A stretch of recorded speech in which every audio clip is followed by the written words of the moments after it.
What's going on YouTube? You got Matt here and welcome to another top 10 video. Today I have a video I've been waiting to make for a while. The plan was I was going to finish all the types of my top 6 Pokemon of every type in the Draft League format and then make this video. Now the plan was that I would do that, but things changed, so if you haven't seen those top 6 videos, I suggest you do. I'll be coming out with more as the weeks go on.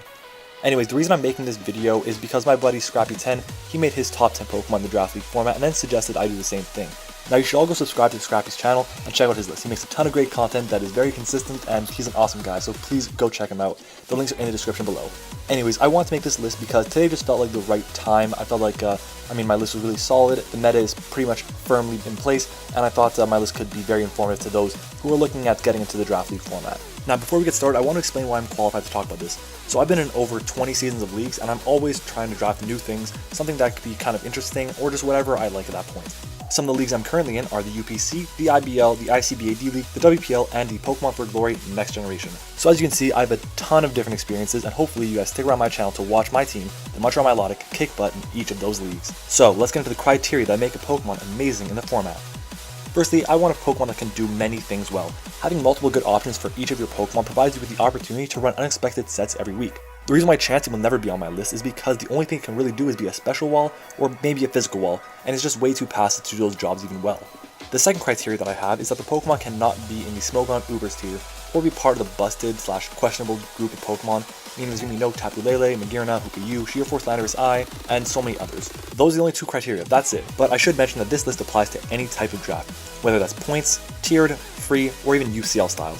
Anyways, make sure to smash the like button and subscribe if you haven't already. I make a ton of Draft League content ranging from battles to list videos like this one, or even discussions. I'm also planning on starting up a Wi-Fi battle series on the channel. Oh, and did I mention that for every like on this video, I'll do 5 sit-ups instead of push-ups like last time. But that's enough promoting, let's get into the top 10 overall Pokemon in the Draft League format.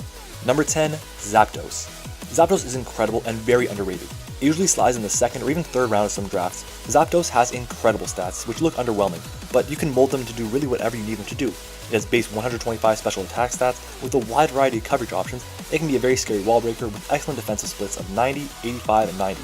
Reliable recovery and roost, and 2 defensive abilities like pressure and static makes it a formidable wall. It also makes an incredible support Pokemon because of moves like Defog, Roar, Tailwind, and Baton Pass. It's also one of 13 Pokemon that are electric types that get both U-turn and Volt Switch. Most people draft Zapdos as a defensive Pokemon, but Zapdos' true value lies in the unpredictability of its sets and its powerful offensive options. Its typing is also phenomenal. It's only weak to Ice and Rock moves. The Rock weakness sucks because of entry hazards, but at least Roost can help release some of that pressure on Zapdos' shoulders. Or I guess since it doesn't really have shoulders, its wings, I guess? Anyways, that's all I have to say about Zapdos. Let's move on to number 9. Number 9, Infernape. The only starter Pokemon on this list makes it with good reasoning. As much as we all hate Game Freak and Nintendo for making, 3 firefighting types that are all starters, you can't deny that firefighting is an amazing typing. Offensively, there's very little that can take its dual stabs. Only 60 Pokemon resist the firefighting combination, which seems like a lot, but with over 900 Pokemon, that makes up less than 6% of all Pokemon. Where Infernape really makes its mark above the rest of the starters is in its stats. They are placed in all the right areas, with 108 base speed and 104 in both attacking stats, as well as access to so many setup options. This Pokemon is an absolute monster. Its offensive moves are just so powerful. I'll list off just a few, and you tell me which one is the worst move on the list. There's Flare Blitz, Close Combat, Earthquake, Stone Edge, Gunk Shot, U-Turn, Thunder Punch, Solar Beam, Focus Blast, Fire Blast, Mach Punch, Vacuum Wave, and so many others. But that's just the tip of the iceberg. Infernape also has incredible support options. There's Fake Out, Stealth Rocks, Encore, Taunt, Will-O-Wisp, Nasty Plot, Swords Dance, and Slack Off. I just listed off 20 extremely useful moves that can be part of most Infernape sets. This thing is scary good. The other 8 are just better. Number 8, Taboo Cocoa. This Pokemon would likely be higher on someone else's list. I just haven't really found the appeal. It's the only Pokemon in my top 10 that I have never drafted. Now it's not because I think it's bad, I just prefer defensive fairies, but Taboo Cocoa is pretty damn good. Looking at its stats, you can see that 115 attack stat is nothing to laugh at, but it also has a respectable 95 special attack, and its incredible 130 speed and electric surge to boost all of its electric stab options. You have a powerful Pokemon. Its move pool is pretty good too. It falls in the same group as Zapdos, being one of 13 Pokemon that are electric types with U-turn and Volt Switch. It has powerful flying moves in Acrobatics and Brave Bird, as well as other many powerful options, like Thunderbolt, Dazzling Gleam, Grass Knot, Iron Head, Roost, Taunt, Wild Charge, Nature's Madness, and so many other useful moves. Its only weakness in its move pool is lack of a physical fairy move, but giving it a physical fairy move like Play Rough would make it so much more busted. Another weakness I can give this thing is that it generates electric terrain for your opponent as well, which can hurt your team too. Number 7, Necrozma. Apart from getting a ton of upgrades in Ultra Sun and Ultra Moon in terms of new forms, Necrozma also received a bunch of buffs in other areas, thanks to move tutors and just the increase in his move pool. Its move pool is so incredibly diverse it's laughable. Very few Pokemon have the same amount of coverage options. Its stats also reflect what it can do. It has defensive splits of 97, 101, and 89, making it bulkier than Zapdos. It has an ability that makes you take only 75% of super effective hits.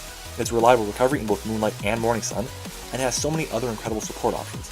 There's Trick Room, T-Wave, Stealth Rocks, Dual Screens, and others. Offensively, you can put in work on both the physical and special side. If you didn't know, Necrozma can boost its attack and Swords Dance, its defense and Iron Defense, its special attack and special defense through Calm Mind, and its speed through Rock Polish or Totemize. This Pokemon gets set up out of every hole of its body. I know there are no holes, but I'm not going to go into all the coverage it gets because that would take up all the time I have to make this video, but I do plan on making a separate video all about Necrozma in the future.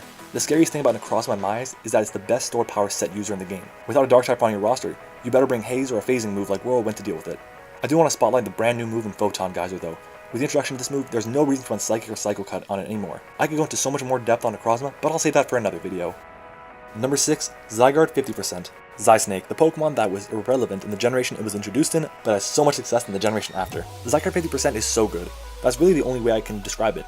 Its stats are phenomenal all around. Unfortunately, it doesn't have the best attack stat, but its move pool and setup options make its base 100 attack stat as irrelevant as Zygarde was back in Gen 6. Where Zygarde really makes its mark is with 1000 Arrows, a ground type move that hits every single Pokemon.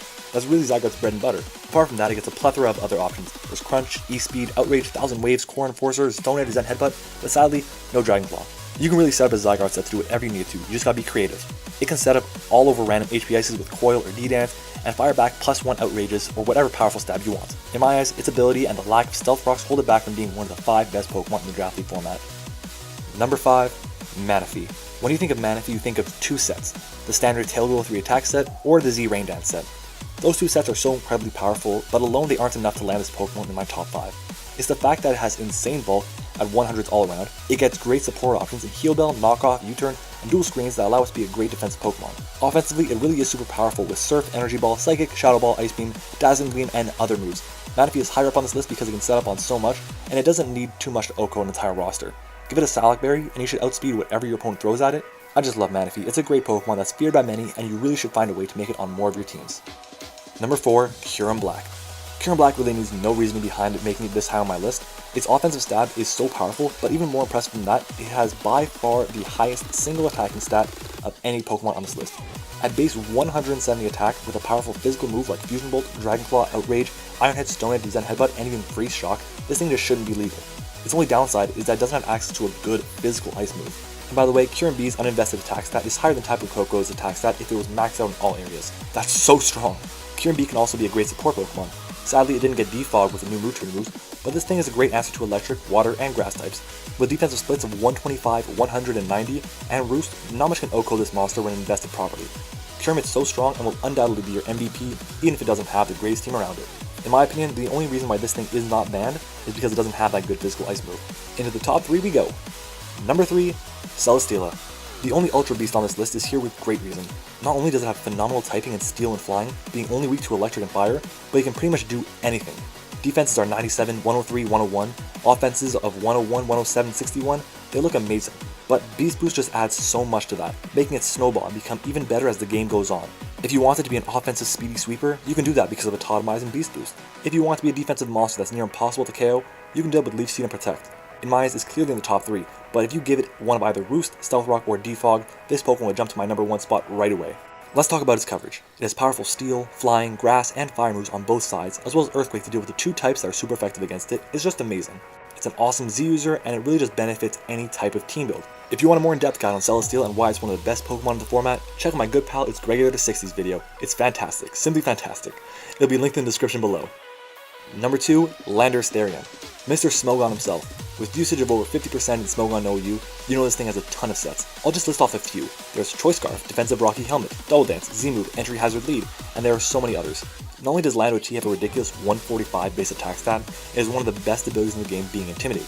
Its speed tier is very respectable at 91, and its special attack stat is usable too. Landorus also gets defogged in this generation, adding to its defensive capabilities. Its move pool is very diverse too. You have EQ, Fly, Stone Edge, U-Turn, Knockoff, Explosion, Superpower, Outrage, Psychic, Sludge Wave, Grass Knot, Earth Power, and a lot more. It's far from a perfect Pokemon, however. A 4x weakness to Ice means you have to have a good answer to Ice-type Pokemon.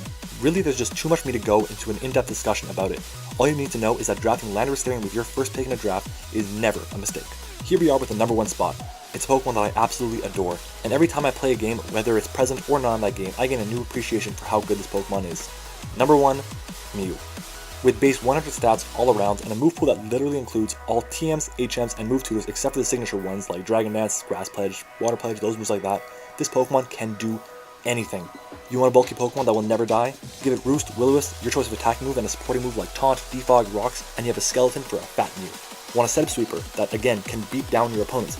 A Double Dance Mew is there for you too. Now those are obviously two extremes, but from 100% offense to 100% defense, Mew can do it all.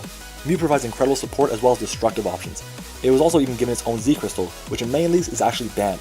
Even if you unban Medium Z, there's a good chance that you can bring Mew every week and not need to use Genesis Supernova once. Mew is a great Pokemon all the time, but it gets exponentially better based on the skill level of the person using it. In my eyes, Mew is only limited to the creativity of the player, and the best way to get better with Mew is just to practice and experiment. Mew is without a doubt the best Pokemon in the Draft League format. Anyways, that's my list. If you enjoyed this video, make sure to let me know by liking the video and subscribing to my channel where I'm releasing 4 Draft League videos a week. If you want to interact more with me, you should join the Ocean. It's my personal Discord server. It's linked in the description of all my videos. Also, follow me on Twitter for sneak peeks of current projects I'm working on. Also, let me know what your top 10 Pokemon in the Draft League format are in the comment section below, or by making your own video. I hope you stick around my channel a little bit longer by subscribing and checking out some of the other awesome videos on your screen right now. Thank you all for watching, and I'll see you all next time.